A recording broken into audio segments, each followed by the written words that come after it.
il est vivant, il est vivant, il est vivant, il est vivant, alléluia, alléluia, alléluia, alléluia, ressuscité, ressuscité, ressuscité, ressuscité, alléluia, alléluia, alléluia, alléluia. Il est le roi, il est le roi, il est le roi, il est le roi, alléluia, alléluia, alléluia, alléluia. Ressuscité, ressuscité, ressuscité, ressuscité, alléluia, alléluia.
On arrive à gérer cette période-là, coronavirus, confinement. Qui a été très violemment pénalisé par la situation d'aujourd'hui, qui l'est toujours aujourd'hui. Soit tu as monté ton entreprise, tu es en difficulté, ou tu as été touché dans ton quotidien par rapport à ça. Tout le monde va bien?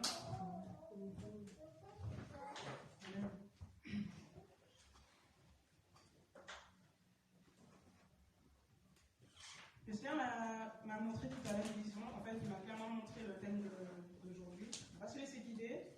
On va vraiment commencer à contrôler ce moment et diriger le message. Il me rappelait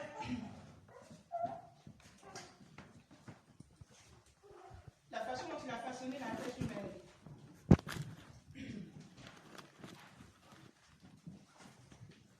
Si on regarde bien comment Dieu a façonné la tête de l'être humain,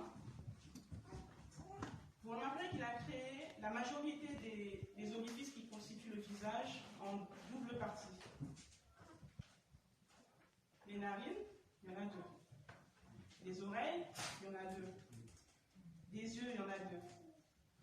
Mais il y il n'y a qu'un seul orifice où Dieu a jugé bon et nécessaire d'en faire qu'un. Parce que je crois que ça suffit largement dans la part de ça. Vous voyez l'humour du Seigneur? La bouche.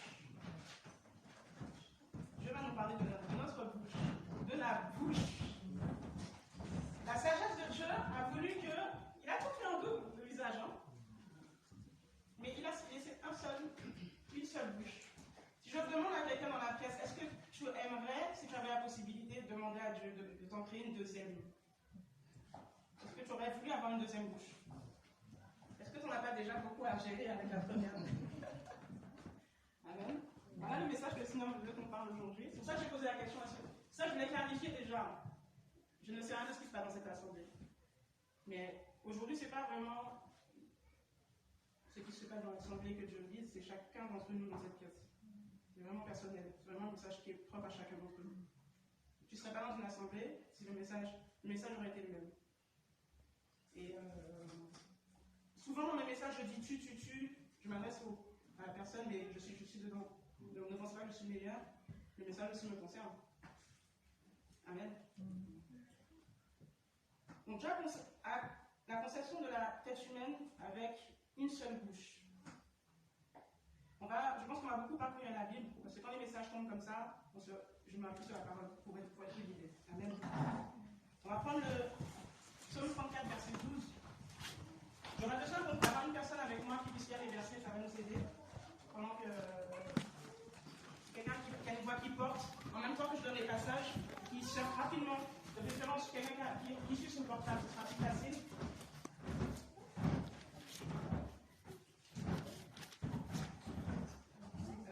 Et qui peut me suivre au niveau des versets. Psaume 34, verset 12.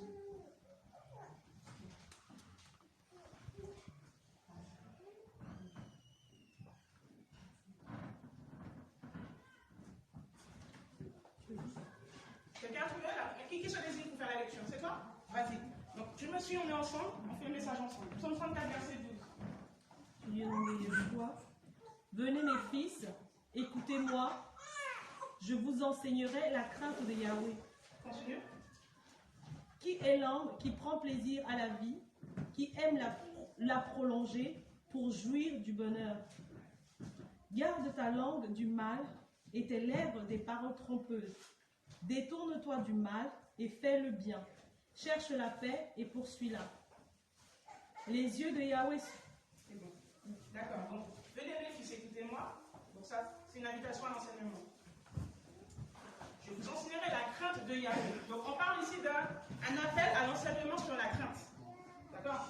Donc, appel général, venez, enseignement sur la crainte de l'Éternel. D'accord? Donc la crainte de l'Éternel, il nous est dit quoi? Ça commence par qui est l'homme qui prend plaisir à la vie, qui aime la prolonger pour jouir du bonheur. Nous tous ici, quand nous sommes dans cette pièce, on aimerait avoir une longue vie. On aimerait avoir une vie remplie de bonheur. D'accord? Et la parole nous dit, qui est l'homme qui prend plaisir à la vie, qui aime la prolonger pour jouir du bonheur? La réponse, c'est nous tous. La réponse est, tout de suite, si tu veux une longue vie, si tu veux une vie de bonheur, la parole entame tout de suite le premier sujet, le premier thème, qui est « Garde ta langue du mal et tes lèvres des paroles trompeuses ». Donc, sur un enseignement concernant la crainte de l'Éternel, la crainte de Yahweh, après l'invitation à un enseignement sur la crainte de Dieu, on enseigne tout de suite sur la conséquence de la crainte de Dieu, c'est une vie longue, une vie heureuse, une vie de bonheur. Donc, quand on craint Dieu, on a une vie longue. Quand on craint Dieu, on a une vie de bonheur.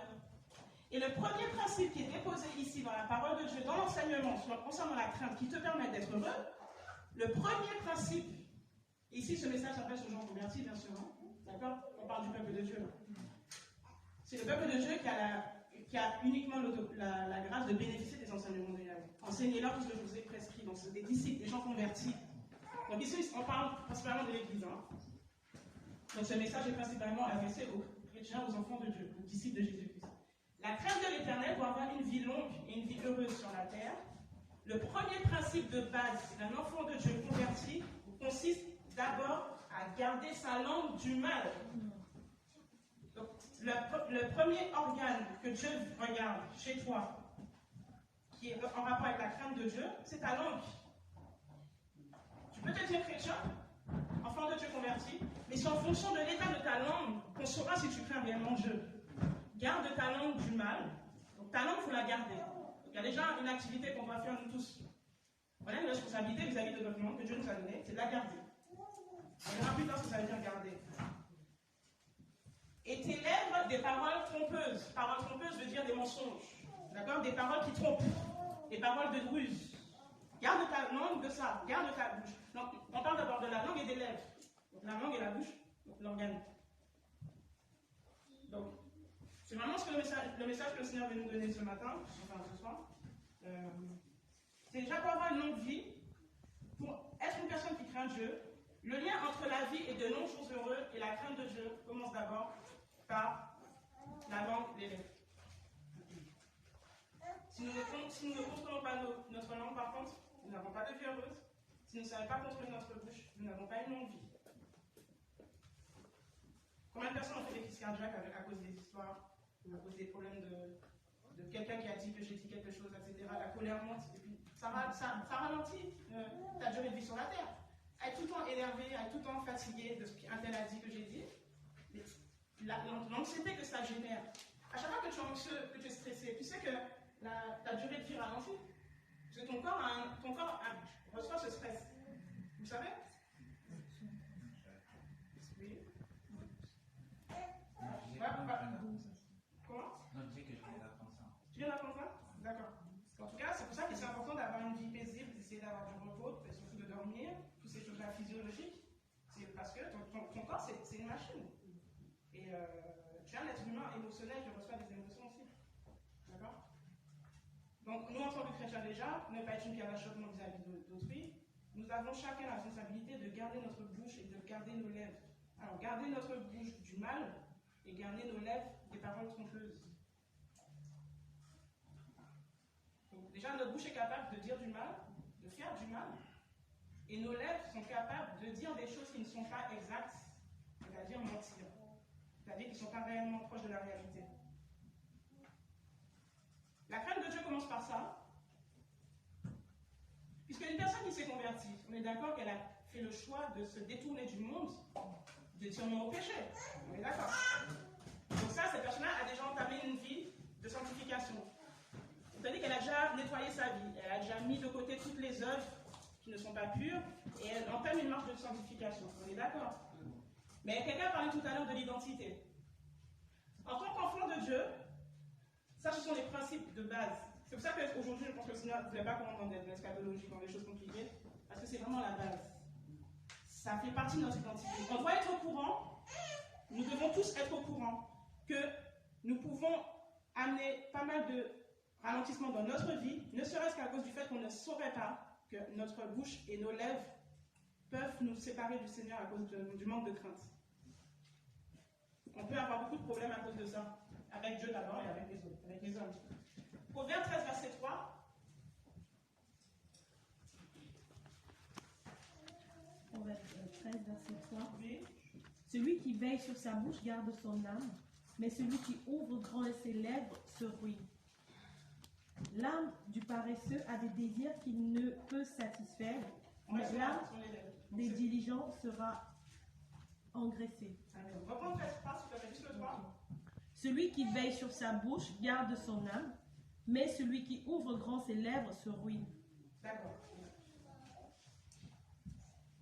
Celui qui ouvre. Donc, on parle de garder son âme. Ton âme, c'est ta personnalité. C'est ton être profond. C'est ce que tu es à l'intérieur. D'accord? Et, je vais prendre le passage. Celui qui veille sur sa bouche. On parle encore une fois de la responsabilité que nous avons tous. On doit garder nos bouches, ce qu'on vient de voir. Là, on parle de veiller sur sa bouche. Si tu dois veiller sur quelque chose, c'est que cette chose-là peut te surprendre et tu dois la canaliser rapidement. Vous voyez un peu. Si on dit, je dois veiller sur les enfants, c'est que les enfants peuvent être dans la pièce à côté, tu penses qu'ils sont bien, et puis paf, quelque chose qui arrive en 2 secondes, et il faut maîtriser la chose. Ok? On est d'accord? Donc là, c'est pareil pour la bouche. Tu vas veiller sur, tu vas garder ta bouche. D'accord?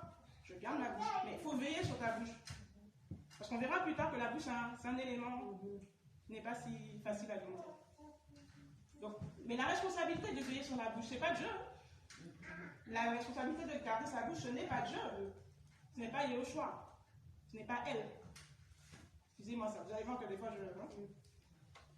ne m'en voulez pas si je dis encore Jésus, si je dis encore Dieu. Mais ce qui est important, c'est le message. Mais la responsabilité de garder sa bouche, c'est nous. De veiller sur notre bouche, c'est nous. Ça veut dire, à chaque fois que tu ouvres ta bouche, tu dois avoir une veille. C'est-à-dire que tu dois avoir un contrôle sur ce que tu dis. Tu dois avoir un contrôle sur la façon dont tu le dis et avoir un contrôle sur l'exactitude de ce que tu es en train de dire par rapport à la réalité. Amen. Ça me fait penser à une sœur. Quand on lui donne rendez-vous, on lui dit à quelle heure tu arrives? J'arrive à 14h37. Oh, 37, tout le monde dit 45 ou 30 ou 35. Et c'est 37. Minute, c'est 37,5 secondes. L'exactitude de la parole. L'exactitude. C'est une image comme ça qui me vient. C'est parce qu'elle se dit, si j'arrive à 38, c'est pas exact, je suis arrivé à 37. Donc j'arrive à 37. Et si j'arrive pas à 37, elle va dire non, finalement j'arrive à 39. Ok, d'accord.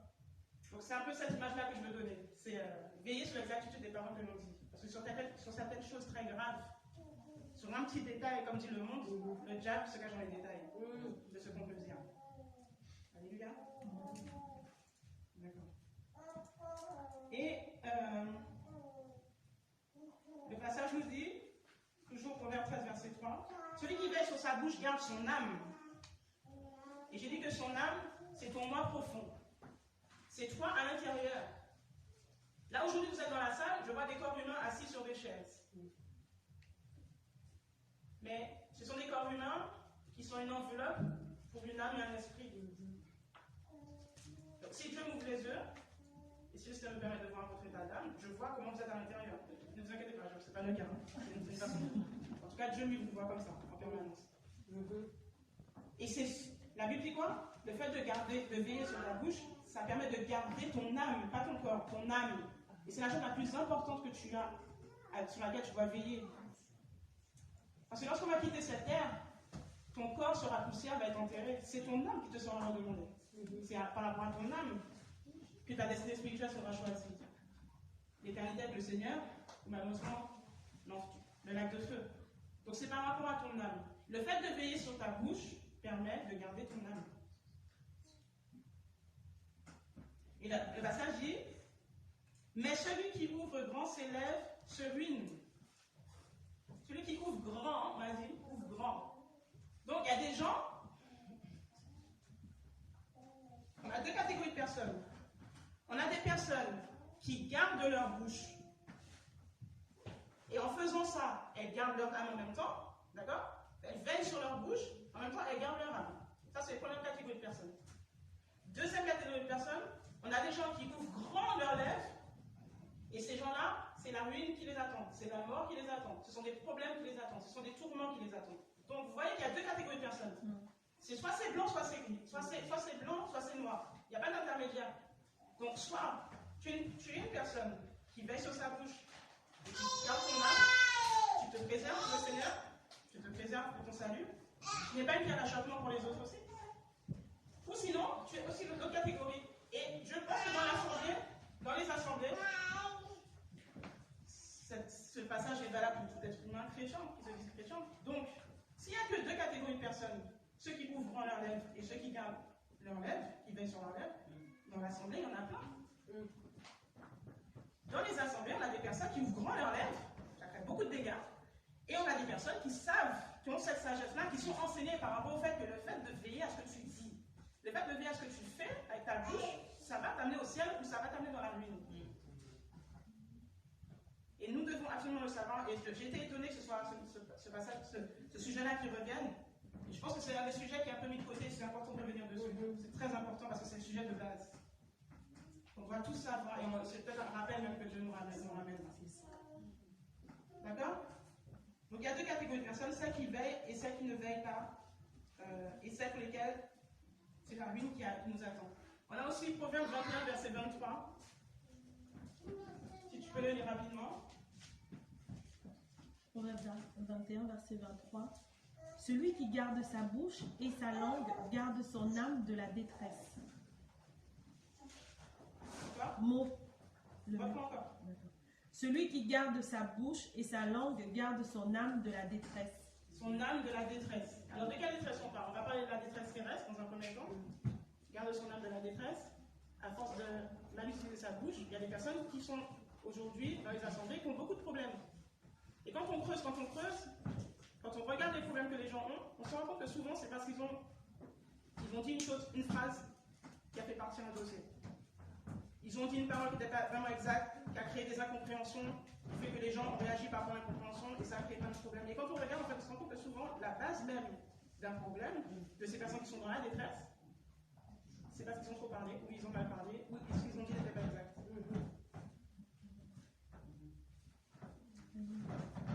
Et avec mon mari, on a eu à gérer une assemblée de 300 personnes, qui est toujours là dans l'actualité. C'est aujourd'hui l'assemblée de Clichy, mais autrefois c'est l'assemblée de Colombe. Il y a beaucoup de jeunes. Et je me suis beaucoup de jeunes garçons, beaucoup de jeunes filles. Et vous savez, quand il y a des jeunes comme ça, il y a beaucoup de conflits, beaucoup d'histoires, beaucoup de choses à gérer. Et en fait, avec le recul, quand je regarde, je me rends compte que la majorité des problèmes venaient principalement des filles. Je ne dis pas que les garçons n'avaient pas ce problème-là, mais la majorité des soucis qu'on avait, c'était principalement des filles. La femme et sa bouche. Ça, c'est un autre message. La femme et sa bouche.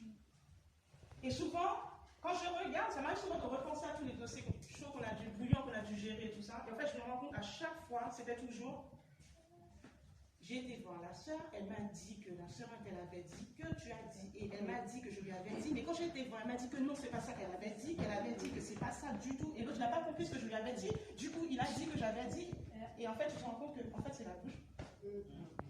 Chaque sujet, c'est la bouche. Soit elle a dit que j'ai dit, mais pourquoi elle n'est pas venue me dire à moi, mais pourquoi elle t'a dit à toi, le mot dire.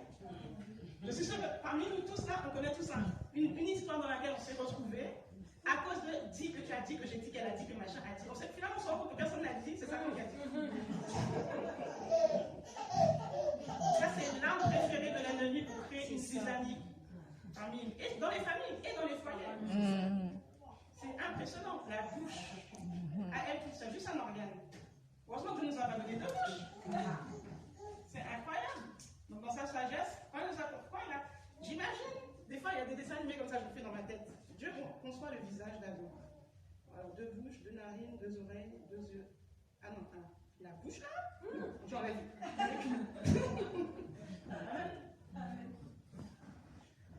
Proverbe 18, 21 aussi.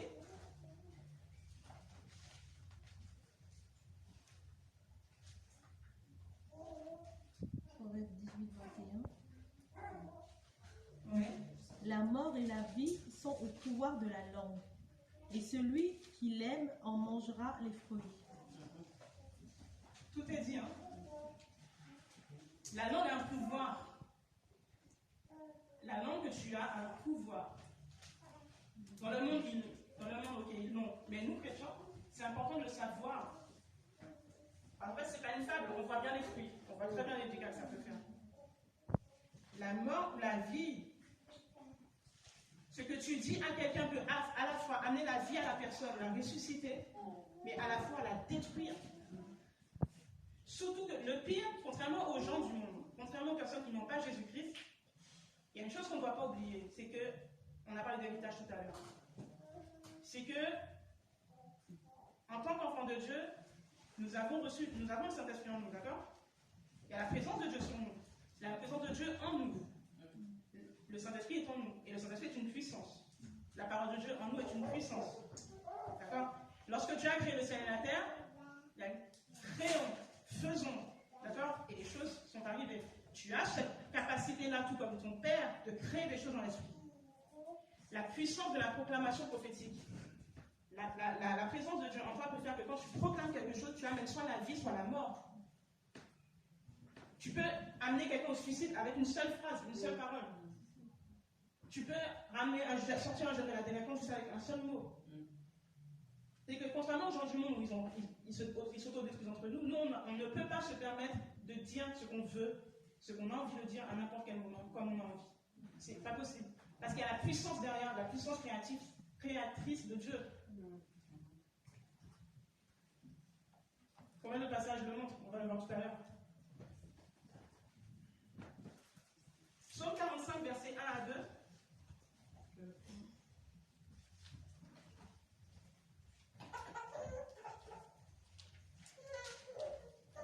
Psaume 45, versets 1 à 2. Oui.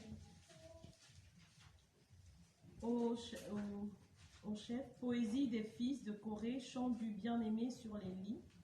Une parole agréable remue mon cœur. Je dis, mon œuvre est pour le roi, ma langue sera comme la plume d'un scribe habile. Tu es le plus beau des fils des humains, la grâce est répandue sur tes lèvres. C'est pourquoi Elohim t'a béni éternellement. Ce verset 3 parle de qui?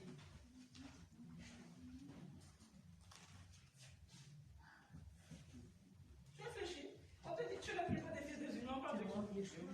Vraiment. Tu cherches qui là? André dehors, attention. Tu es le plus beau des fils des humains. C'est qui le plus beau? Yoshua. Tu ne pouvais pas réfléchir. D'accord? On parle de la star des stars. Amen. Donc là on dit, tu es le plus beau des fils des humains. On parle de beauté. Et la personne elle détaille maintenant. Tu es le plus beau. Et je te dis que ta grâce est répandue sur. Quel est le premier critère qu'on regarde pour définir la beauté? Le choix. La grâce répandue sur ses lèvres. Quand on entend parler, ça ne veut pas. Quand les huissiers ont envoyé chercher Yehoshua pour l'arrêter, mais on a dit, mais on a vu les soldats revenir bredouille. Comme on dit, bredouille. Les soldats sont revenus, on les a donné une mission. Allez le chercher, arrêtez-le, ramenez-le nous. On voit les soldats revenir comme ça, mais il est où? Il est où? On vous a envoyé chercher. Mais les soldats ont dit, mais jamais homme n'a parlé comme cet homme. Jamais homme n'a parlé comme cet homme. La grâce était sur ses lèvres. Quand il parlait, mais tu fonds. Il y a des beaux garçons là qui draguent des femmes dehors, des beaux garçons qui draguent des filles dehors. Eux, quand ils parlent là, c'est que du blabla, c'est au mensonge. Mais quand Yehoshua te parle, les mots tout qu'il te dit dans le secret quand tu es dans la chambre là, on a parlé de chambre tout à l'heure, que Dieu soit béni, parce que c'est là qu'il te fait, il te déverse son amour. Quand il te parle, quand il te visite, ce qui dépose dans ton cœur, là, t'entends bien sa voix d'amour, la grâce est répandue sur ses lèvres. Amen. Et même Jésus en tant qu'homme, Yehoshua en tant qu'homme, les huissiers n'ont pas pu l'arrêter, c'était pas possible, parce qu'ils ont commis l'erreur de commencer à écouter quand il a parlé. Tu commences à écouter sa voix, c'est fini. Tu fonds. Ils n'ont pas pu l'arrêter. Impossible d'arrêter sa grâce. Donc on va dire que le premier principe, le premier critère de beauté qui est défini concernant Yehoshua, c'est la grâce qui est répandue sur ses lèvres. Et parce que la grâce est répandue sur ses lèvres, 2 points, c'est pourquoi Elohim t'a béni éternellement. Ça revient à ce qu'on a vu tout à l'heure. Nous maintenant en tant qu'Église, on rajoute au milieu la crainte. La crainte de Dieu va nous amener maintenant à veiller sur nos lèvres, à garder nos bouches. C'est ce qui va nous amener une vie d'abondance, une vie de joie, une vie heureuse avec le Seigneur. Déjà pour commencer. Donc, un des secrets de Yehoshua, c'était ça. C'était d'avoir la grâce sur ses lèvres. Et c'est ce qui définissait sa beauté. Beaucoup de filles dans le monde sont belles. Hein. Elles sont super jolies. Hein. Mais attends qu'elles ouvrent leur bouche. Des fois, c'est dommage. Des filles super jolies. Tous ceux qui sont à l'école, hein, les étudiants. Tu vois la fille passer, elle est super belle. Elle va rejoindre ses copines. Elle ouvre sa bouche. Wesh, t'as vu? Wesh, tu dis. Reste belle seulement. Comment elle parle? C'est dommage. Il n'y a pas la grâce sur ses lèvres. L'église, c'est pareil. La question que je pose, pourquoi notre relation? Comment parlons-nous? Comment on parle? Je me pose la question aussi. On n'a jamais fait attention à ça, je crois. Si? D'accord. Mais est-ce que quand on nous entend parler, est-ce qu'il y a une différence avec les gens du monde? On ne te dit pas de parler au langage du XVIIe siècle. Que je fusse aller au McDonald's, que tu fusses, que nous fussions, que vous fussiez. C'est pas ça qu'on te demande. C'est juste qu'il y a des moments que c'est en toi. La façon dont tu parles, on voit clairement, il y a des mots dedans, là, tac, tac, tac, tac, décodage. Toi, t'es en crise. Il y a des stagiaires, des gens qui passent des fois. Il y a des mots là, il y a des mots clés, la grâce est là. Tu sais que la personne est en crise. Elle n'a pas besoin de décaler quelque chose. Et ça, c'est propre à l'église.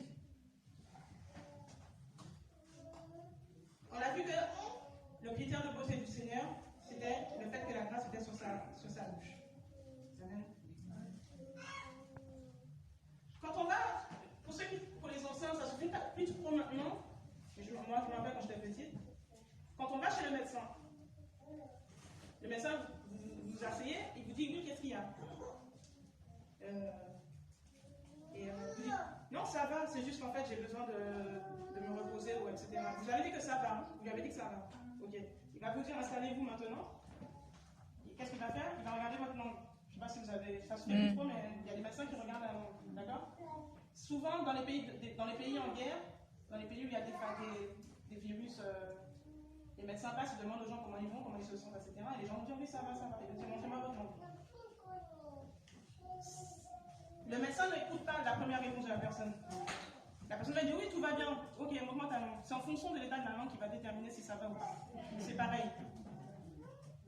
Je suis chrétienne, fire. Jésus pour la mort, pour la vie. D'accord. Jésus dit, Yahushua dit, ok, c'est bien, montre-moi ta langue. C'est en fonction de ce qui sort de ta langue, en fonction de ce que tu dis, en fonction de comment tu parles, de la façon dont tu gardes ou pas ta langue. Tu veilles sur ta bouche que je pourrais te dire si oui ou non tu vas bien. Parce que malheureusement, la langue aussi peut être atteinte de certaines maladies. On les verra tout à l'heure. Il y a des maladies, mais tu ne le sais peut-être pas, tu ne rends peut-être même pas compte. Peut-être que tes frères et sœurs le savent, mais toi non.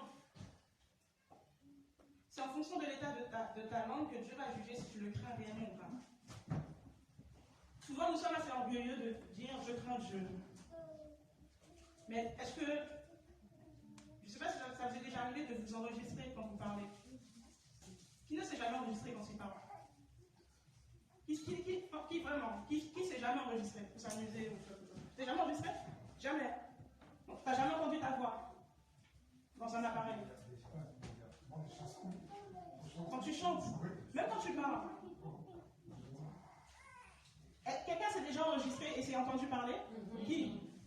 Ok. Quand tu t'es enregistré, tu n'as pas remarqué que tu ne savais même pas qu'il y avait des intonations, une façon de parler que tu avais. C'est le fait de t'entendre que tu as réalisé que tu étais comme ça. D'accord? Pareil? Tu dis, c'est comme ça que je parle, mais je n'étais même pas au courant. Ben, c'est pareil. La question se pose maintenant par rapport à la façon dont on gère notre bouche. Est-ce qu'il y a... C'est une question ouverte pour tout le monde. Y a-t-il des choses concernant ma bouche que je dois régler? Oui. Ah oui. Et je pense que Dieu veut qu'on fasse pareil. Parce que ça va avec la crainte et ça va avec notre bonheur. Par contre, ça va avec notre bonheur. D'accord? Dans Cantique des Cantiques, il y a des passages comme ça où Cantique des Cantiques, ça ramène à la relation entre Yahushua et l'Église, des paroles d'amour, etc. Et il y a un passage où le fiancé regarde l'Église est cachée derrière un voile. D'accord? Et il ne peut discerner que l'aspect de son visage. Et il lui dit, ta bouche écarlate est pleine de grâce. Ça veut dire que sans même voir sa beauté physique, il était capable, en fonction de la voix qu'il pouvait entendre derrière le voile, la façon dont elle parlait derrière le voile, il était capable de bien comprendre que c'était bien elle, son épouse. La beauté physique, c'est une chose, et la beauté intérieure, c'est autre chose. Et c'est en fonction de comment tu parles qu'on voit ta beauté intérieure. Vous connaissez le passage de Jacques, on va passer sur Jacques maintenant. Jacques, chapitre 3, à partir du verset 3 au verset 8. Là, Jacques maintenant va nous parler. Jacques 3. Verset 3, verset 8. Voici, nous mettons des morts dans la bouche des chevaux afin qu'ils nous obéissent, et nous dirigeons ça et là tout leur corps. Voici aussi les navires, si grands soient-ils, et poussés par des vents violents, ils sont dirigés partout, ça et là, par un petit gouvernail, selon le désir de celui qui les gouverne. Ainsi aussi, la langue est un petit membre et elle se vante de grandes choses. Voyez quel petit feu embrase une grande forêt. La langue aussi est un feu, c'est le monde de l'injustice. Ainsi, la langue est placée parmi nos membres, souillant tout le corps et enflammant la roue de la vie, étant elle-même enflammée par la géhenne. Car toutes les espèces d'animaux sauvages, d'oiseaux, de reptiles et d'animaux marins se domptent et ont été domptés par la nature humaine, mais aucun humain ne peut dompter la langue. C'est bon, stop. Tu te rends compte de cette phrase? Aucun humain sur la terre ne peut dompter sa langue. Eh bien, on est mal parti. Hein? Si on n'a pas Yoshua, on fait comment? Puisque aucun humain ne peut dompter sa langue. La Bible dit que toute la création on a réussi à dompter. Hein? Les animaux marins ont réussi à dompter. Ce qui fait qu'on a des dauphins aujourd'hui dans les aquariums qui font des lions. On a réussi à dompter les dauphins. D'accord? On a réussi à dompter des lions. On a réussi à dompter des animaux. On a réussi à dompter des chevaux. On a réussi à dompter toute la création. La création nous a doublé. Dans tout ce qu'on a réussi à dompter sur la terre, il y a une chose qu'aucun être humain n'arrive à dompter, c'est la langue humaine. On a quand même un gros problème. Chrétiens ont droit de savoir, c'est important. Il faut qu'on sache ça. C'est très dangereux. Donc aucun être humain ne peut dompter la langue. Tu peux continuer s'il te plaît?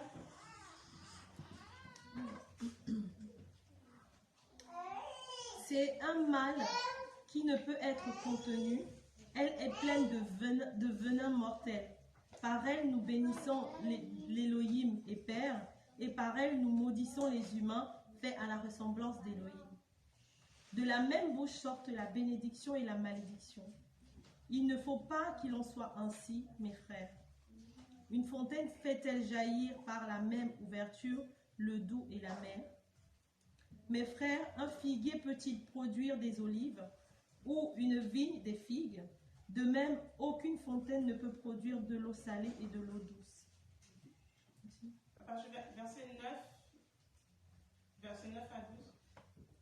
Par elle, nous bénissons l'Élohim et Père, et par elle, nous maudissons les humains faits à la ressemblance d'Élohim. Amen. La Bible dit que notre langue est un mal. C'est un mal qui est plein de venin mortel. Vous avez des animaux, des grenouilles qui ont du venin. Quand vous les touchez, vous avez un malaise, mais vous ne mourrez pas. Vous avez des poissons, quand vous les touchez, vous pouvez convulser, aller à l'hôpital, on vous met un antidote et vous êtes guéri. D'accord? La Bible dit que la bouche est pleine d'un venin, lui qui est mortel. C'est-à-dire qu'on peut tuer les gens avec la bouche, on peut tuer une destinée, on peut tuer quelqu'un qui a un appel, on peut tuer l'avenir d'une personne, ne serait-ce qu'avec une seule parole. Pourquoi? Parce c'est pas comme dans le monde, déjà dans le monde c'est compliqué, beaucoup de gens sont détruits, beaucoup d'enfants n'ont pas l'amour du père, l'amour de la mère, à cause des paroles qu'ils ont entendues dans toute leur enfance. Tu ne faudras rien, tu réussiras jamais, tu es trop nul, voilà comment tu es bête, voilà comment tu es bête. Un enfant qui entend ça, la parole de ses parents agit. Et aujourd'hui, on a des personnes qui sont en mille morceaux, qui arrivent dans les assemblées. Quand elles arrivent dans les assemblées, c'est pas pour avoir des paroles encore de destruction. C'est pour avoir aussi des paroles de vie. C'est une question de se ressusciter. Combien de personnes ont vécu ça? Ou des personnes qui, avec une seule parole, scellent ton avenir. En fait, quand il y a des gens qui te demandent la prière, et quand on regarde dans l'esprit, on voit une personne tu vois une personne de au loin, puis on voit quelque chose qui vient sur la personne, en fait, tu te rends compte que c'est juste une seule parole de malédiction, pas ça a pris, la personne est bloquée à vie. C'est impressionnant. Une seule parole, la langue, le venin mortel, la personne elle est scellée. Heureusement que Dieu a suscité sur la terre l'Église qui est capable de briser ces choses. Amen.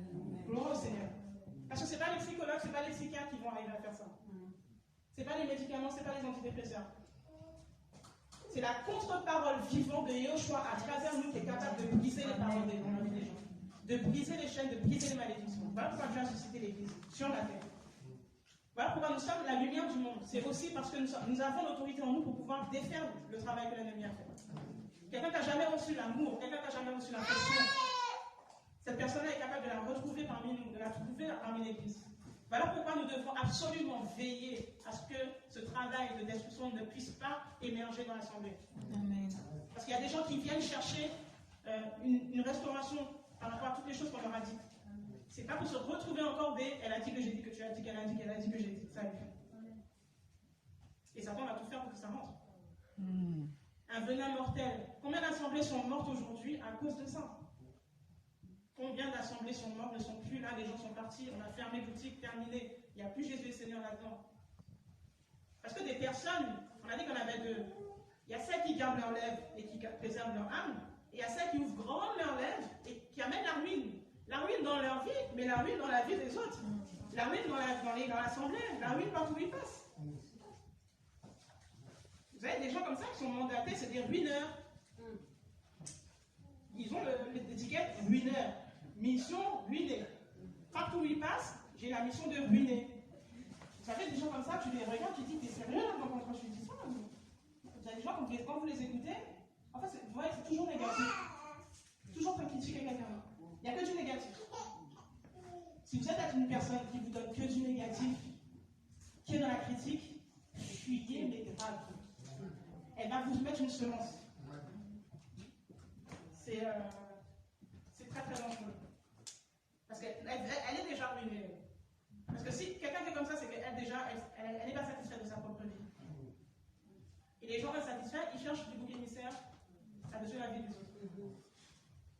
Nous, en tant que chrétiens, on doit avoir un discernement et fuir ces personnes-là. Donc, une fois tout seul, mais laisse-moi. Vous voyez? Amen.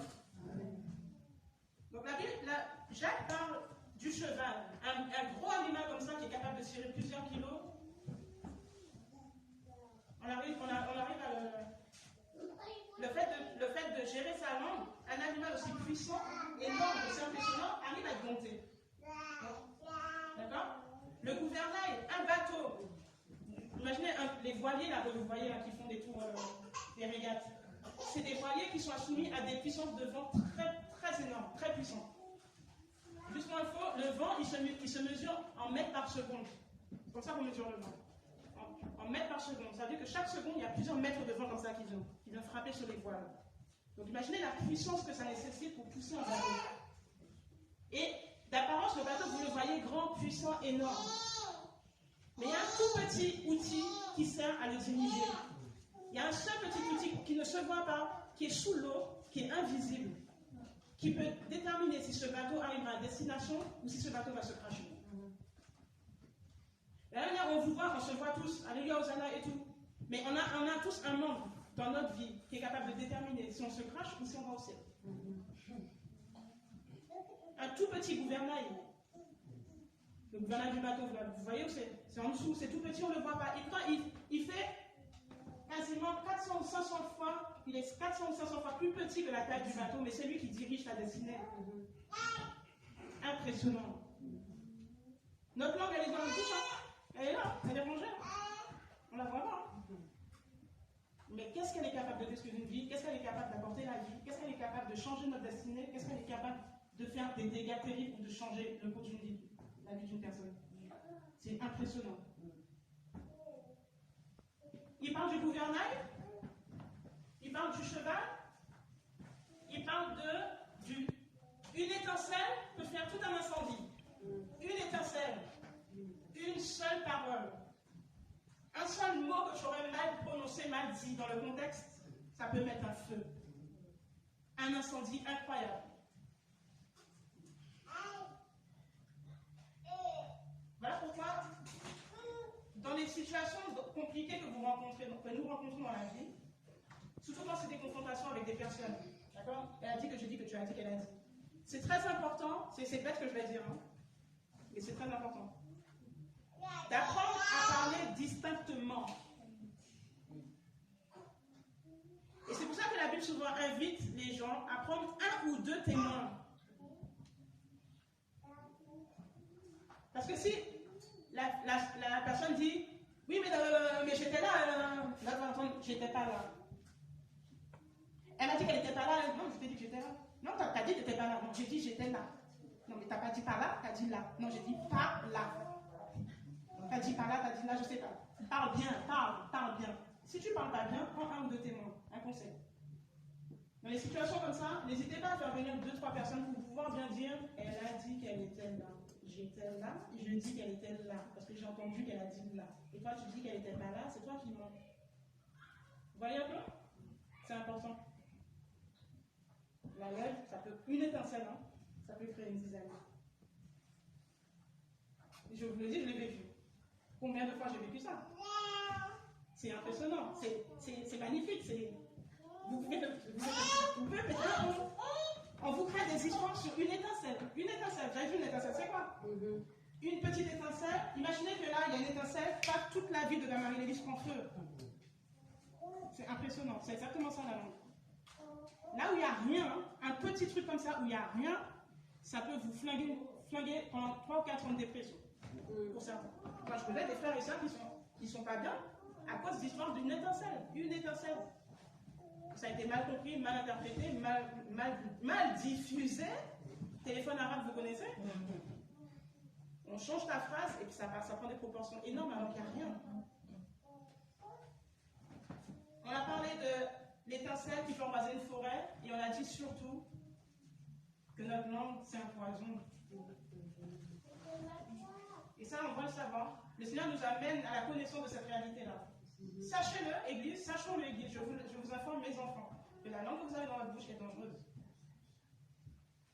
Et vous devez la garder, vous devez veiller sur elle.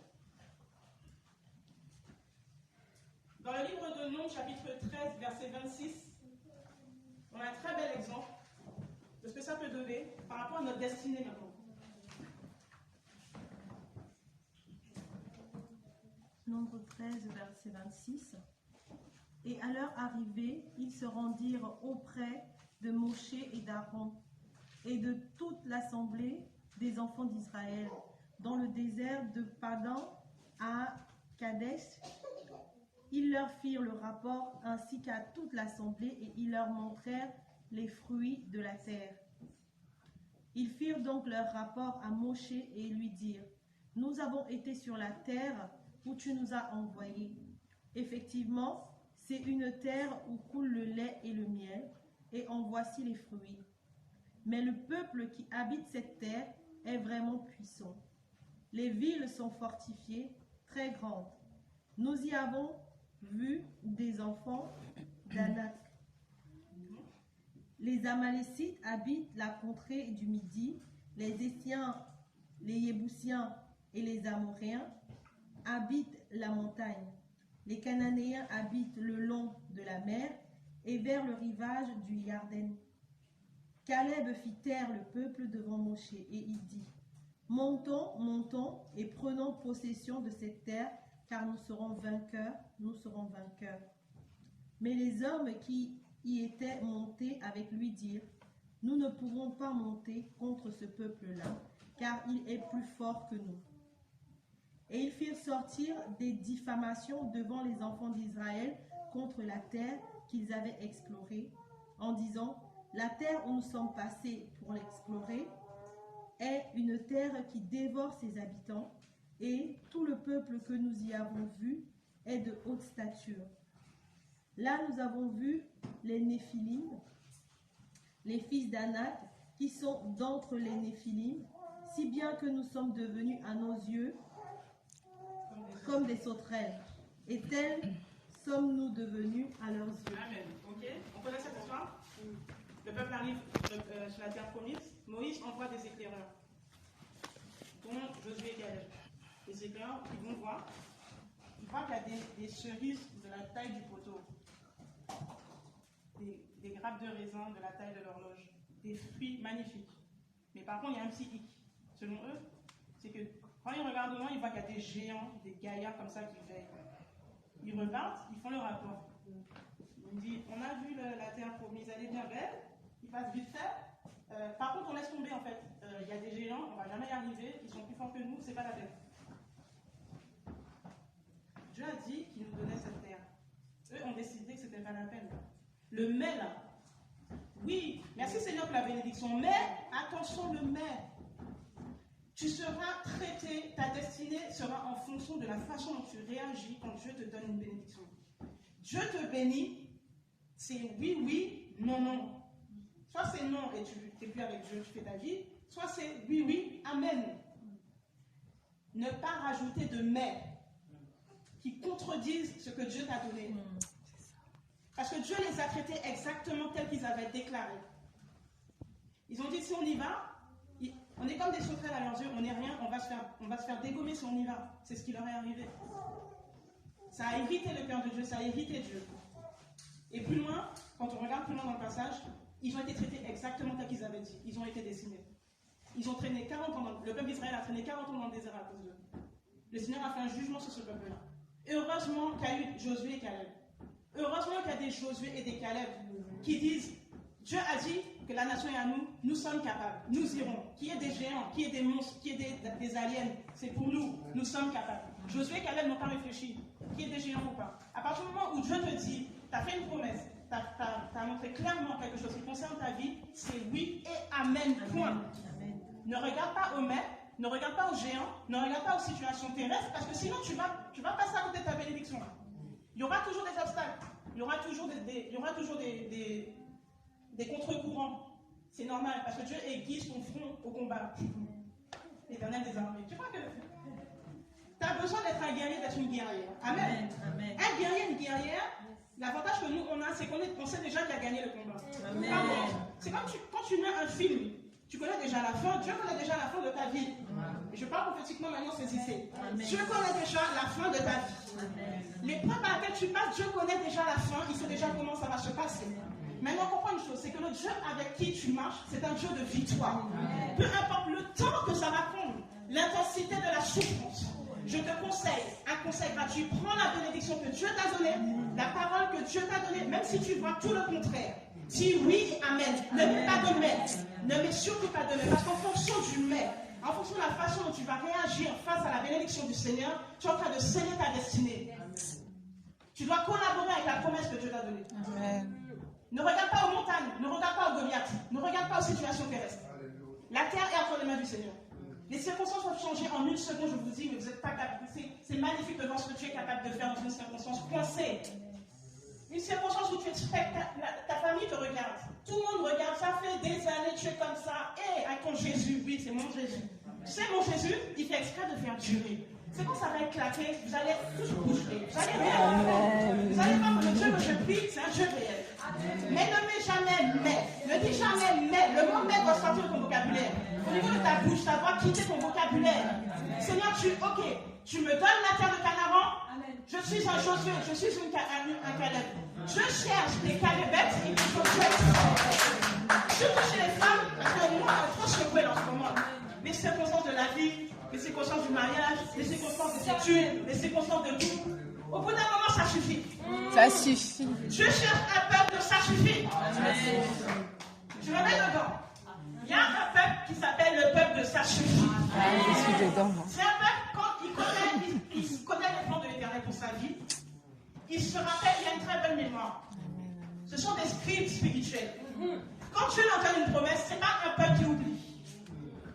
Dieu peut te donner une promesse, tu as à l'âge de 6 ans, tu as 50 ans, ça ne veut pas dire que Dieu t'a menti.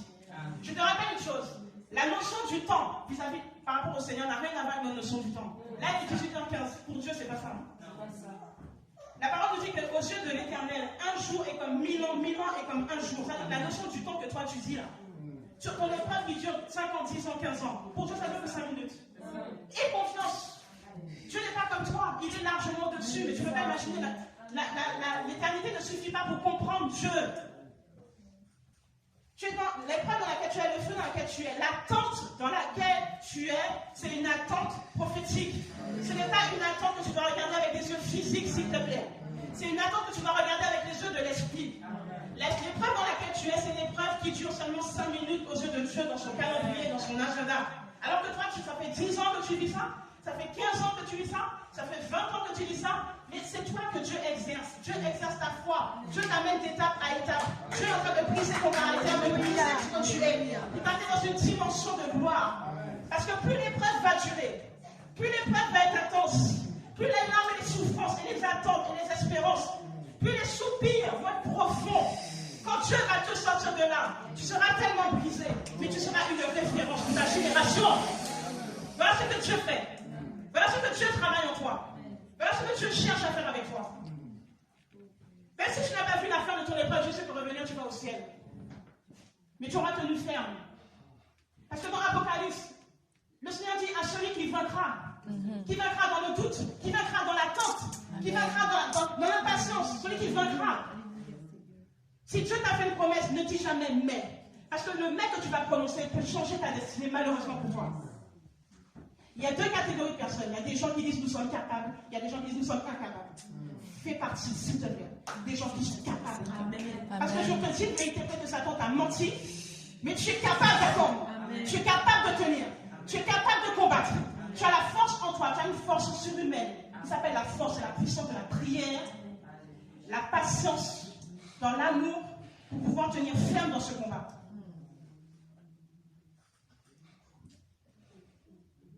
Ne dis jamais mais à Dieu. Ne dis jamais oui mais. Tu m'as dit que j'allais me marier, oui mais ça fait quand même hein? Tu m'as dit que j'aurais un enfant, oui mais combien de femmes vont enfanter après la ménopause? C'est parce qu'on n'est pas au courant des témoignages aussi, nous là. Combien de femmes se sont mariées? Il y a une dame qui s'est mariée, je la connais depuis plus de 15-20 ans, elle s'est mariée là, elle a 67 ans. Elle est contente avec sa robe de mariée. 67 ans, elle a attendu plus de 20 ans. C'est magnifique. Je dis, elle est passée où? Elle est en mariage, une demi-heure. Voilà. Je dis, ben dis donc, il y a des gens qui se marient à 67 ans, ça existe. C'est important aussi de se nourrir des témoignages, on en a besoin. C'est vrai qu'il y a le confinement, il y a tous ces trucs-là, tout le monde est dans son coin. Mais Dieu travaille en fait. C'est juste que la publicité n'est pas suffisante. La promotion là ne fonctionne pas bien. C'est ça. Il y a trop de promotions sataniques là, de Satan fait son œuvre, Satan gna gna, l'autre a décortiqué. C'est bon, on a compris. Mais Dieu travaille aussi. Amen. Dieu travaille en fait. Mais c'est qu'on oublie qu'il faut, il n'y a pas assez il faut un département marketing au Seigneur, je ne sais pas. Mais il n'y a pas assez la publicité. Alors qu'il travaille, il se passe des choses magnifiques. C'est magnifique ce que Dieu fait, c'est juste qu'on n'entend pas. Et les gens ne se témoignent pas, ils ont honte. Dieu travaille, je vous dis la vérité. C'est magnifique, Dieu travaille. On a vu des couples qui ne pouvaient pas enfanter 1 an, 2 ans, 5 ans, 10 ans. Nous-mêmes, on est là. Voilà, quand notre garçon, on t'a beau prier, il n'y a pas de sorcellerie, il n'y a rien. Un beau jour, je vous annonce la naissance de. Eh bien, Jésus est Seigneur. Amen. Oui, il y a de l'espoir. Oui, il y a de l'espoir. Amen. Si tu n'es pas dans le péché, tu as renoncé au péché, il y a une espérance pour toi, je te le dis. Et ce sera une belle surprise. Il y a des situations qui du jour au lendemain peuvent changer, toi-même tu ne comprends plus rien. Tu sais, comme on dit, il y a un bug.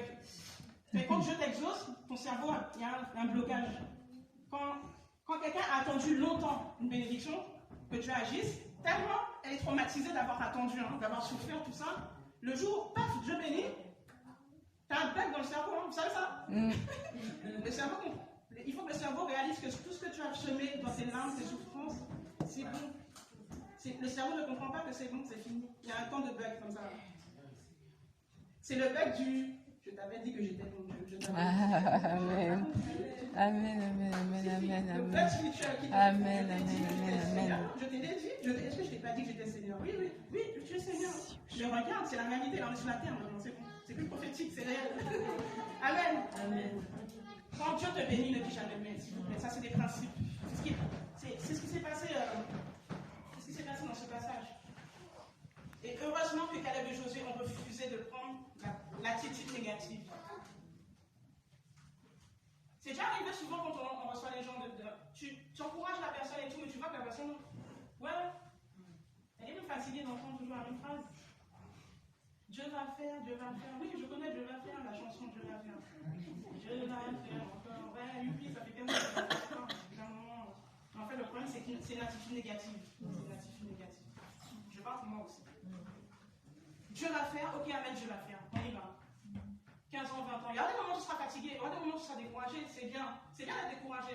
Parce que quand tu es découragé, tu as besoin d'aller chercher la force auprès de lui. Donc tu dépends de lui. Donc on y va encore. Il te redonne le courage, il te donne le message qu'il faut et c'est reparti. Tu es une guerrière. C'est la guerre. Elle a dit tout à l'heure, on est dans une guerre spirituelle. Oui. Dans la guerre spirituelle, il y a des moments où c'est l'ennemi qui gagne, il y a des moments où c'est nous qui gagnons, il y a des moments où il y a temps mort, il y a des moments où on repart encore, il y a des moments où on reprend des naissances, on repart encore. Il est parti pour le moment. Il exerce ses mains au combat. Tu as dit oui au combat quand tu as accepté Jésus. On y est. Amen. Dans Nombre 14, 26 à 32, si on regarde la suite, on voit bien que l'imitation du Seigneur et ce que le Seigneur va leur dire maintenant à ceux qui n'ont pas été positifs.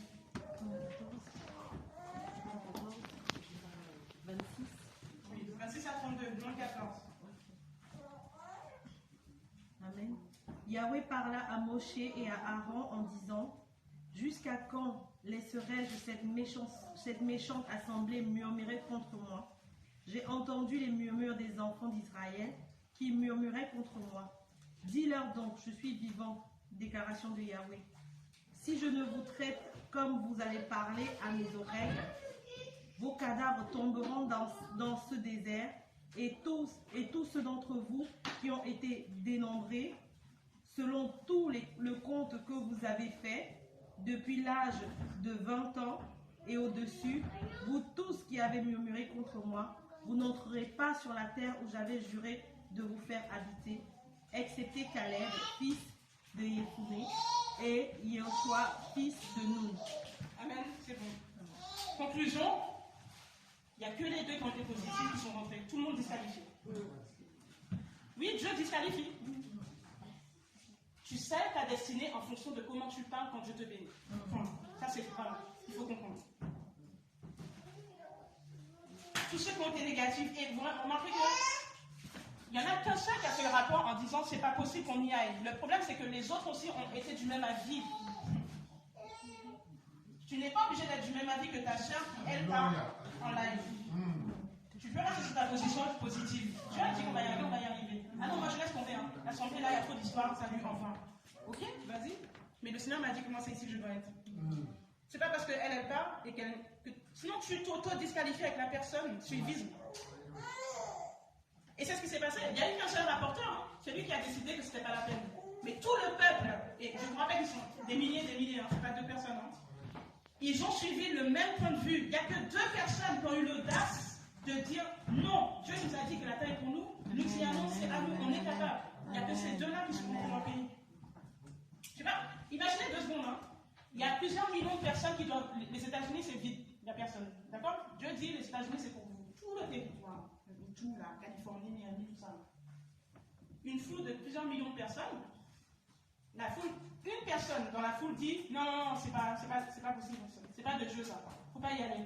Les gens suivent, ouais c'est vrai, faut pas y aller, t'as vu c'est bizarre, machin, en plus il fait bizarrement, tout ça, machin, ok. Tout le monde suit. Il n'y en a que 2 qui vont dire non, Dieu a dit que c'est à nous, Dieu a dit que c'est à nous. Avec Dieu, il ne faut pas réfléchir. Imaginez qu'il n'y a que 2 personnes qui vont rentrer aux États-Unis. C'est ce qui s'est passé.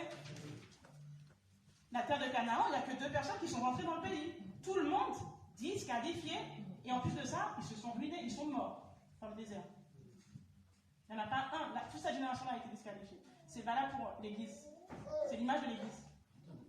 C'est pas tout le monde qui va entrer au ciel.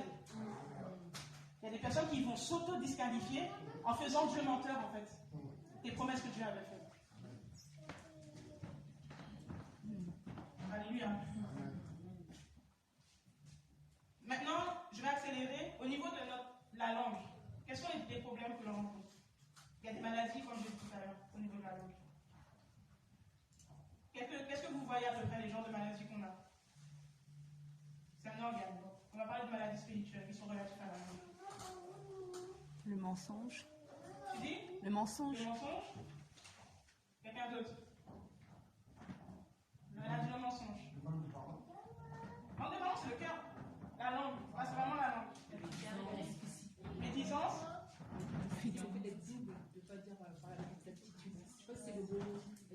Ouais. La tromperie, ouais. Les murmures. Les murmures. Les querelles. Quelqu'un d'autre dans les maladies de la langue? La grossièreté. Calomnie, grossièreté. Ouais.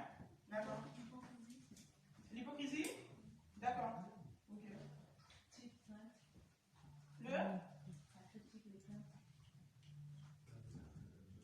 T'as dit quoi? La critique, ouais. Ok. Après, dans toutes les maladies, il y en a qui ressemblent le plus. Il y a un truc qui est devenu quasi quasiment normal chez les êtres humains, mais en fait qui n'est pas normal du tout, c'est le fait de trop parler. Vous n'avez pas remarqué qu'on a une génération où les gens parlent beaucoup.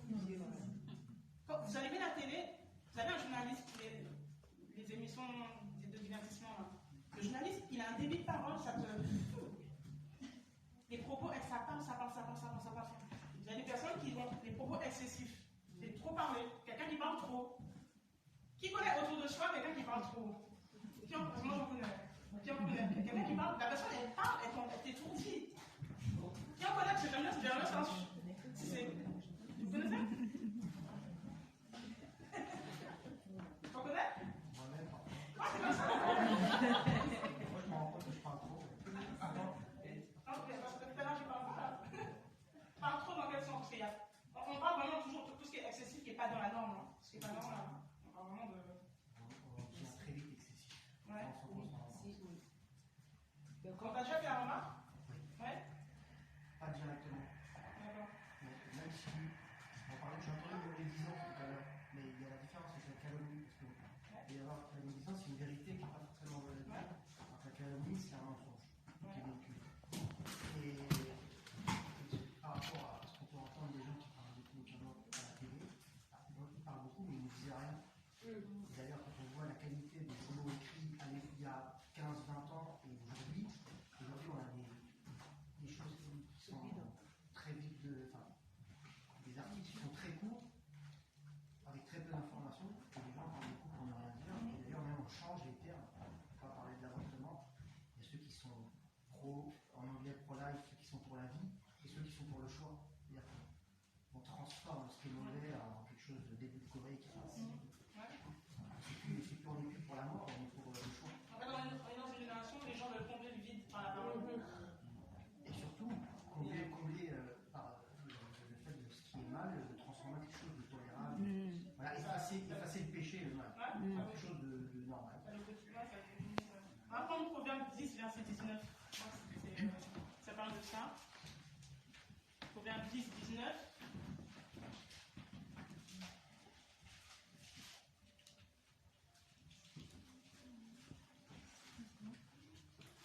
Dans la multitude de paroles, la transgression ne manque pas, mais celui qui retient ses lèvres est prudent.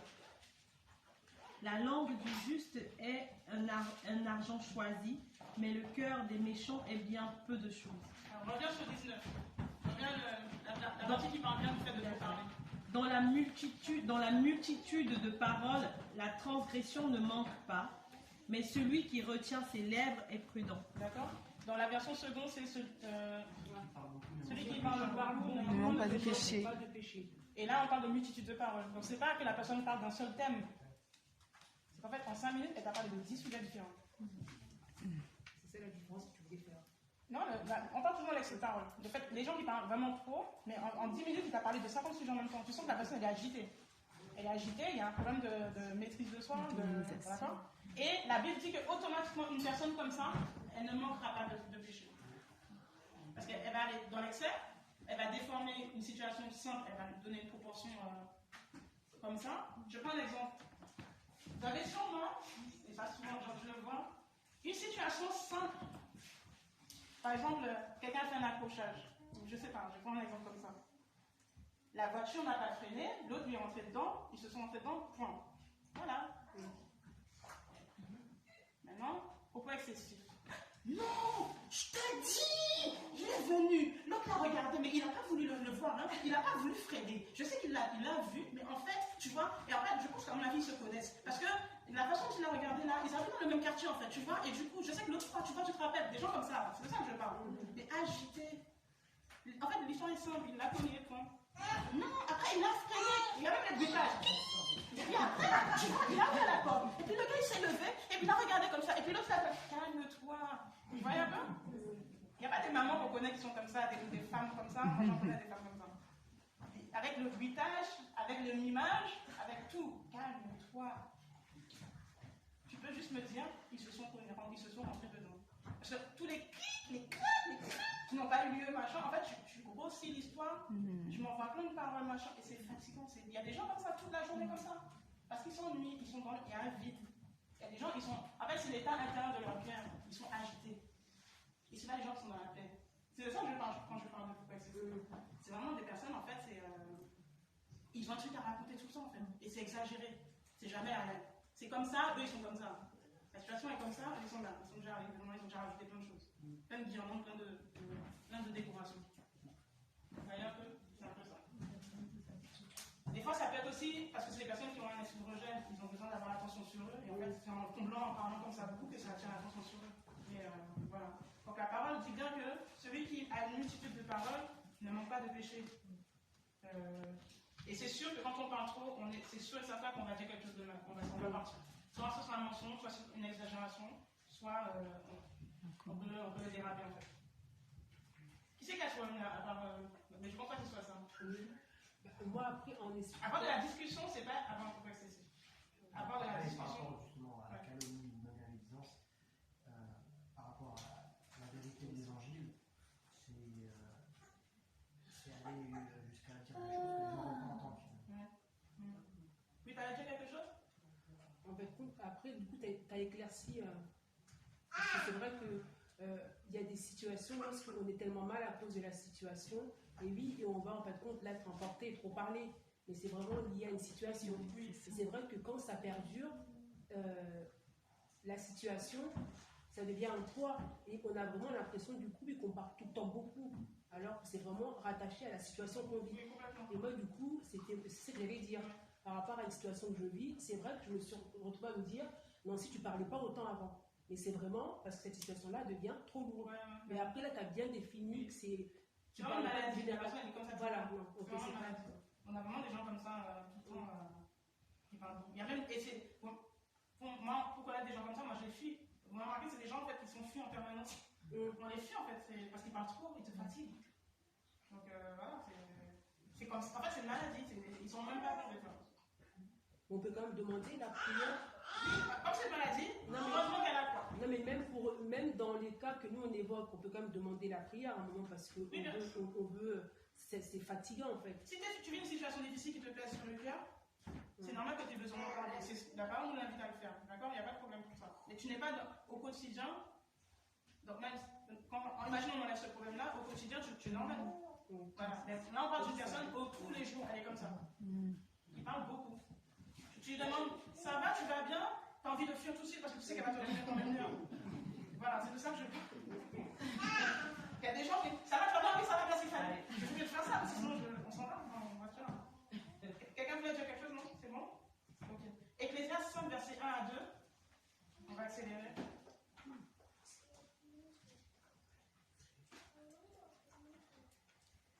Ne te presse pas d'ouvrir la bouche, que ton cœur ne se hâte pas de parler devant Elohim, car Elohim est au ciel et toi sur la terre.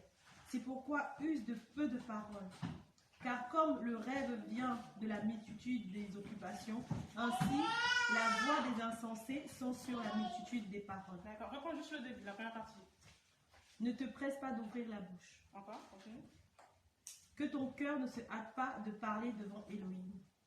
Car Elohim est au ciel et toi sur la terre. C'est pourquoi use de peu de paroles. Car comme le rêve... On reste là. D'accord. Là, essaie de voir la scène de ce passage. On te dit, quand tu es devant Elohim, use de peu de paroles. Parce que lui, il est au ciel et toi, tu es sur la terre. En fait, quand je regarde les enfants, nous parlons plus à nos enfants, parce que nous apprenons la vie au quotidien, etc. On est mieux placé que pour pouvoir leur donner des informations.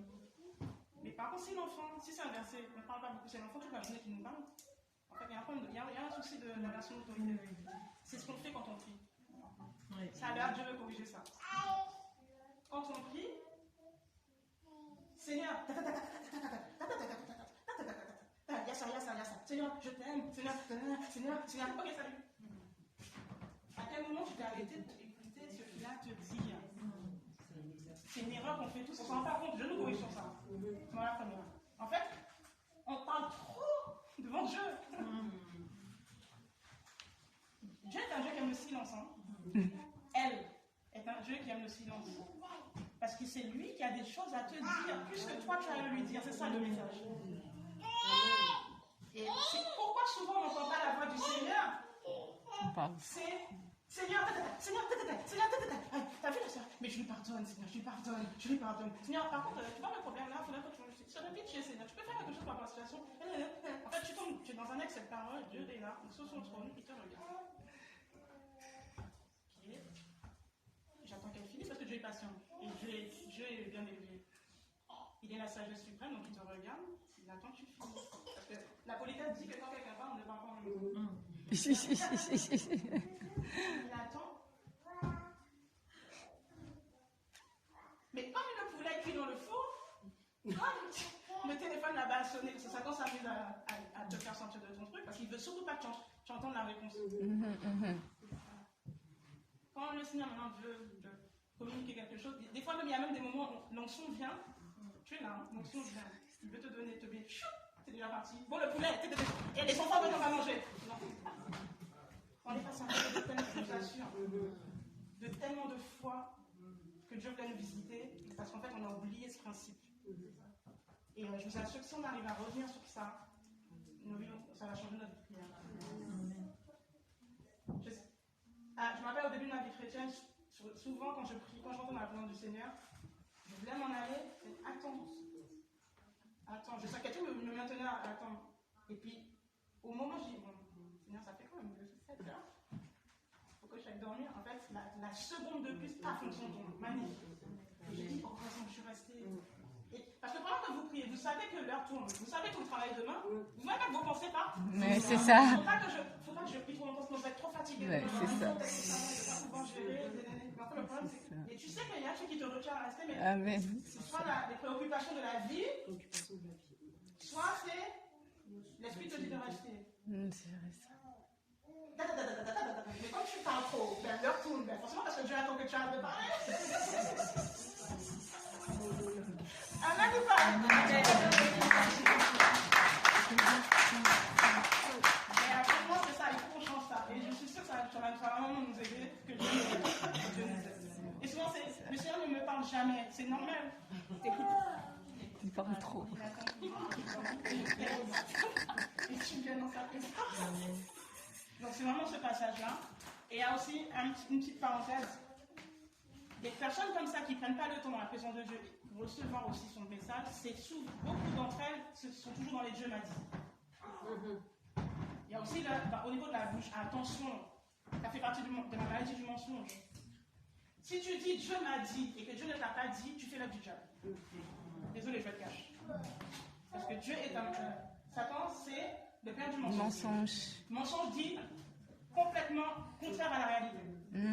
Donc, la réalité, Dieu ne t'a jamais rien dit, il ne t'a jamais parlé. Tu viens, tu dis, Dieu m'a parlé. Donc, déjà de 1, tu mens sur une personne. Et c'est pas n'importe qui. Et de 2, tu mens sur quelque chose de très grave. Parce que si tu dis Dieu m'a dit, tu vas diffuser une parole, en fait, ça fait de toi un faux prophète. Parce qu'à partir du moment où tu dis Dieu m'a dit, à l'instant T où tu vas dire ce que Dieu dit, tu deviens prophète en fait. D'accord? À l'instant T. Elle n'est pas dit que vous êtes prophète des nations, je ne sais pas comment. Vous rentrez dans un rôle de prophète quand vous diffusez ce que Dieu vous a communiqué, d'accord? Pour que Dieu fasse que ça vienne de lui. Combien de personnes disent à la légère Dieu m'a dit, Dieu ne leur a jamais rien dit en fait? C'est super dangereux. Je rappelle encore une fois, avec votre bouche, vous pouvez donner la vie et la mort. Si Dieu t'a rien dit, tu peux juste dire, je sens que, j'ai l'impression que, pour moi je pense que, parle pour toi, mais n'assimile pas le créateur du ciel et de la terre dans ce que tu dis. Parce que c'est ça qu'il n'a jamais rien dit. Et c'est comme ça que beaucoup de personnes se sont perdues parce que c'était perdu dans. Elle m'a dit que Dieu m'a dit, mais en fait finalement c'est pas possible. On risque de perdre des âmes. Amen. Amen. On a Matthieu 12,36 pour accélérer ceux qui prennent des notes. Des paroles futiles, des paroles vaines, des paroles vides, des paroles inutiles. Ça, la parole parle de ça. Elle parle des paroles vaines, elle parle des propos excessifs. Matthieu 12,36, si quelqu'un peut lire. Mais je vous dis que le jour du jugement, les humains rendront compte de toute parole vaine qu'ils auront prononcée. D'accord. Continue. Car tu seras justifié par tes paroles et tu seras condamné par tes paroles. Voilà. Si vous méditez bien sur ce sujet, la parole va vous montrer qu'il y a un ange Il y a un ange qui enregistre toutes les paroles que vous dites. Vous savez pas? Qui savait pas? Voilà. Toutes les paroles que tu dis pendant que tu es sur terre, il y a un ange qui enregistre ça. Et tu seras justifié ou condamné en fonction de ces paroles que tu auras dites sur terre. Voilà pourquoi. Il ne s'agit pas simplement de dire des choses qui ne sont pas, des paroles vaines, c'est-à-dire des paroles insensées, qui ne sont pas pensées, qui ne sont pas sincères. C'est valable pour les paroles, c'est valable pour les chansons. Tu as une double vie, tu es dans le monde. Seigneur, je te donne ma vie. Tu as intérêt à donner ta vie en fait. Parce qu'en fait, autant tu chantes, c'est comme si tu parles. Exactement. Donc si dans la chanson, Seigneur, je te donne ma vie, et tu n'es pas encore prêt, fais voilà, change ce passage. Ça, c'est parce que les paroles que tu es en train de chanter ou que tu es en train de dire sont enregistrées et tu auras des comptes à rendre. La parole me dit. Pour toute parole que nous avons prononcée, que nous aurons prononcée, nous allons rendre des comptes. Voilà pourquoi c'est important régulièrement de demander pardon à Dieu pour tous les engagements qu'on a pris, qu'on n'a jamais honorés. Parce qu'on est des humains. Le nombre de fois que tu as dit, je vais aller voir la sœur, tu n'as jamais été. Le nombre de fois que tu as dit, je vais l'appeler, tu as dit, je t'appelle, hein, ok, tu l'as jamais appelé. Le nombre de fois que tu as dit, par contre, tel jour, il faudra qu'on fasse ça s'est jamais fait. Que Dieu nous pardonne, parce qu'on a dit des choses. Si on ne demande pas pardon à Dieu pour que le Seigneur nous les efface, on aura des comptes à rendre sur ça. Donc, faisons vraiment le point avec le Seigneur, que le Seigneur nous pardonne. Pour toutes les fois, on a dit des paroles vaines. En fait, on a parlé pour rien. Après, il y a les campans, les commérages. D'accord, on l'a vu tout à l'heure. Toutes les histoires qui amènent des querelles. Donc, Lévitique 19, 16, la parole dit, hein, tu ne sèmeras pas la calomnie parmi mon peuple. Donc, vous avez des personnes comme ça qui sont mandatées pour semer la calomnie, semer les histoires. Ce sont les personnes qui sèment l'ennemi, ils ne sont pas de ce Seigneur. Lévitique 19, 16, tu ne sèmeras pas la calomnie parmi mon peuple. D'accord? Le calomniateur, le diable s'appelle le calomniateur. Donc, une personne qui calomnie fait le travail du diable. Donc, ça, c'est la langue. Et les mensonges, bien sûr, on a vu. Et il y a aussi la flatterie. Pour les mensonges, Apocalypse dit, les menteurs n'hériteront pas le royaume des cieux. Ceux qui aiment et pratiquent le mensonge n'hériteront pas le royaume des cieux. Et après, on a la flatterie, l'hypocrisie. Ah, tu prêches bien, hein? Vous avez des personnes, par exemple, si tu chantes bien, ils vont venir te flatter. C'est pour faire des alliances, des associations avec toi, pour après te perdre. Donc attention à la flatterie. Il y a des personnes qui ont des intérêts derrière. Et après, il y a les paroles légères. Ça, c'est quand on est en colère. Parce qu'on peut sortir rapidement, là, comme ça, sous l'émotion. Ça, c'est très dangereux. Donc la langue, c'est ce qui arrive à Moïse. Quand le Seigneur lui a dit, parle au rocher, et l'eau jaillira. Il n'a pas parlé au rocher, il a frappé le rocher sous l'émotion, sous la colère. À cause de ça, il a été disqualifié. Donc les paroles légères que l'on sent sous la précipitation, sous la colère, sous l'émotion, ça peut figer notre vie. Et c'est ce qui arrive à Moïse. Donc ça, c'est des maladies en fait qu'il faut qu'on arrive à gérer. Amen. Et heureusement qu'on a la croix, on a la repentance, pour que le Seigneur nous pardonne, et surtout demander au Seigneur de nous aider par son esprit à sortir de ces choses-là. Tomber dans ces choses, c'est pas vivre au quotidien dans ces choses. Vous voyez ce que je veux dire? Voilà. Donc c'est vraiment ce que je voulais partager. Le temps, j'accélère par rapport au temps. Et voilà. Je suis obligé d'abréger. Amen. On va prendre Proverbe 29, verset 20 pour finir. Par rapport à la précipitation. Si tu peux lire à voix haute et puis c'est bon, on va se mettre. As-tu vu un homme pressé dans ses paroles?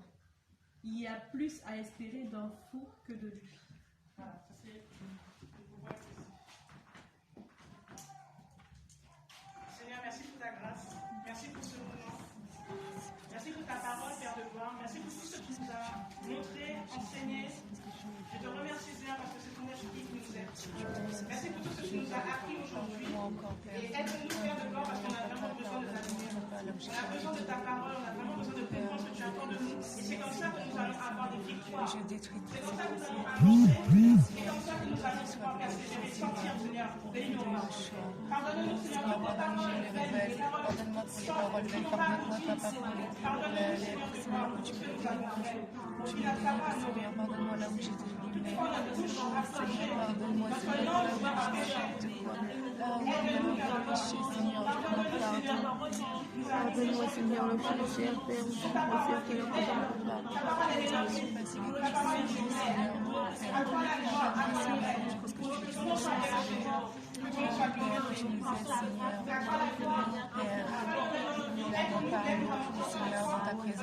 je puisse nous permettre d'écouter, Seigneur, le choix.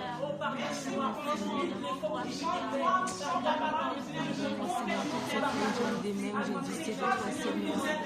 Mais des fois, j'ai dit, c'était pas suffisant parce que, oh Père, pardonne-moi d'avoir fouillé, Seigneur, peut-être ta bénédiction, Seigneur. Pardonne-moi, Seigneur, Papa. Oh Père, pour la négligence dans les paroles, la légèreté, Seigneur. Aide-moi, Seigneur, aide-nous. Aide chacun de nous, Seigneur. Fais pitié de nous parce que nous sommes des hommes, Seigneur. Nous sommes menés par nous pour le mensonge. Pardonne-moi, Seigneur, pour les demi-mots. Oh Père, nous voulons vraiment que tu puisses m'aider, que tu puisses nous aider à être vrai de plus en plus, Seigneur. Pardonne-nous, Seigneur, pour la peur des hommes, l'idolâtrie, Seigneur. Oh Yeshua, aide-nous, Seigneur. Oh Père, aide-nous, Seigneur.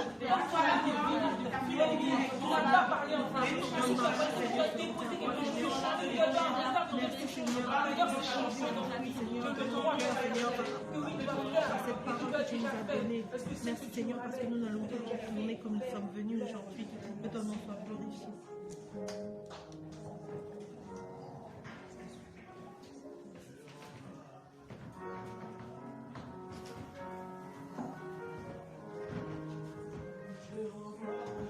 Je rends